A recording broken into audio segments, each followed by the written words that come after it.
Hey everybody, Goosebumps for Dummies here, back at again from another video. This time we're going to be ranking Goosebumps film media. So what do I mean by that? Well, Goosebumps film media, there are 4 big names out there. We got Goosebumps, the 90s show. We also got Goosebumps, the movie. We got Goosebumps 2 on Halloween. Pretty simple there. And we got Goosebumps, the new show. Really creative names. Yeah, my favorite one is Goosebumps. We're going to be ranking them. Straight up, we're just going to be ranking every Goosebumps film media. Not all episodes of the TV shows, just as a whole. The 90s show and the new show as a whole are just going to be one thing. And yeah, we're just going to rank them today with the movies, from worst to best. And yeah, really not much to be said, so let's just dive into it. So, starting off with my 4th pick, Goosebumps 2. This is my least favorite Goosebumps film media, and for many reasons. One, it is not a good movie. Like, really, not a good movie. I am not a fan of the plot of this film. What was set up in the first movie is that the books, it just has monsters in them, and when you open the books, it releases the monsters. In this movie, Slappy acts like he does in the book, but to an egregious extent where he's really following the plot of the book. It's like he didn't realize he was let out of a book. It's stupid. Slappy isn't great here either, to be fair. Don't really like Slappy in this movie that much. I think he's a little overrated. He's good. Definitely one of the better parts. Just like, okay. And yeah, it's just, his plotline is dumb. Not a giant fan of it because it just makes no sense. And doesn't feel like Slappy would actually want to do that, besides the fact that Stine wrote it in the book. Quote unquote Stine. Yeah, not great. Jack Black's cameo is fucking stupid to be in there. Not a fan of the plot of the movie even still. If you exclude Slappy's plotline, it's just haunted Halloween. You know, Halloween comes to life, fight the monsters, get the Slappy, you know, contain them. There's like some love plot mixed in there, which is shit. It even involves a nightclub scene, and I hated that part. It was just so out of place for a fucking Goosebumps movie. And yeah, that shit can go to hell. Just dead ass. The main characters, the main trio, wasn't a big fan of them. I kind of like Sunny, but that's about it. And, some of the attack scenes with the monsters, like the gummy bears, they come off as really corny.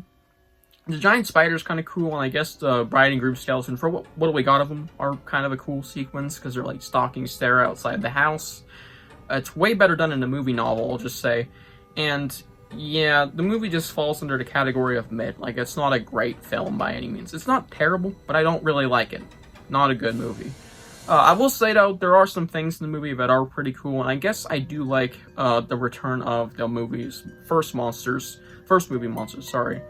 And I guess the Tesla Tower was kind of cool for a final boss setting. The Halloween vibes were okay. That kind of helps the movie a little bit. It's not a terrible plot, to be fair. I just don't like it. Yeah, Goosebumps 2. Don't like it. Not really at all, but it's not terrible. And also, it kind of also plays to, why is this Goosebumps 2? It's kind of a disappointing sequel. So that also helps me not like it. The next thing, I don't actually have anything to show for. So we'll just pop an image on the screen. My number 3 pick is Goosebumps. It's just Goosebumps, the series. The new Goosebumps show. This one, I'm not going to open up much on, because it's a big TV show. It's like, 10 episodes. That's like, goddamn, it's like 9-8 hours, because the episodes aren't really an hour each, just almost there. Yeah, this show is just alright. I don't hate it, but I like it. I like it enough. I think what Disney tried to do here is really cool.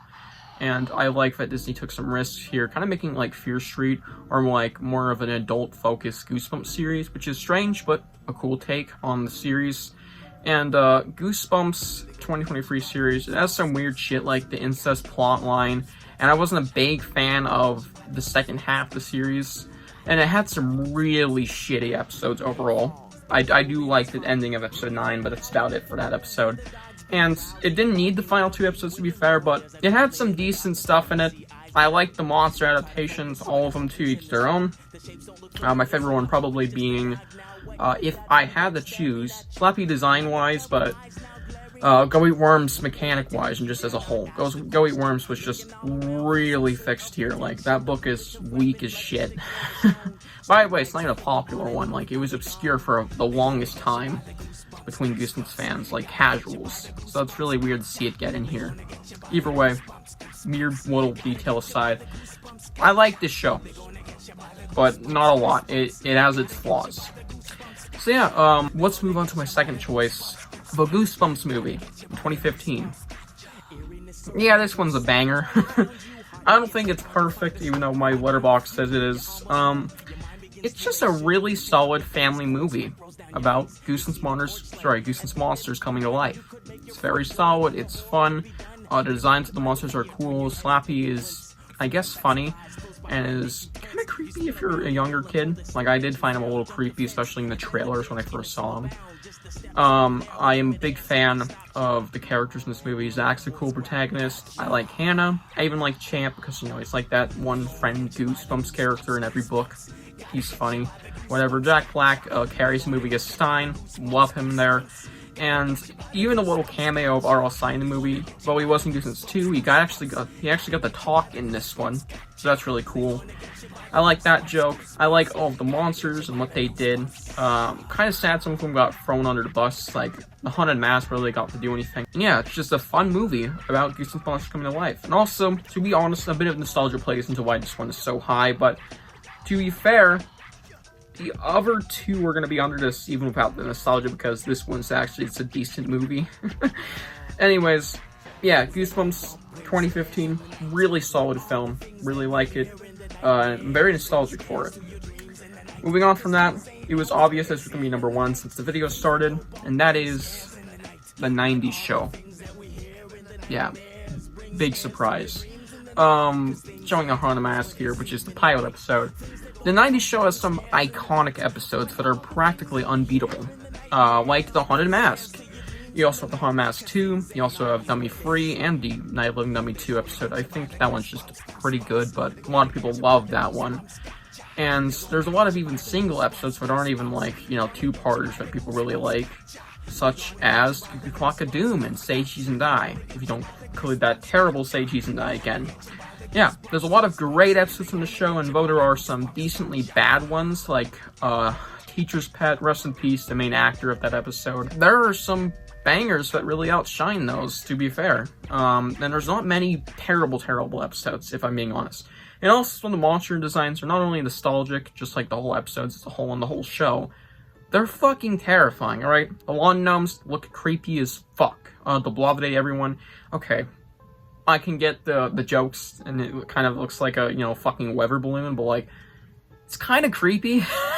It creeped me out as a child, and I didn't want to be anywhere near that thing.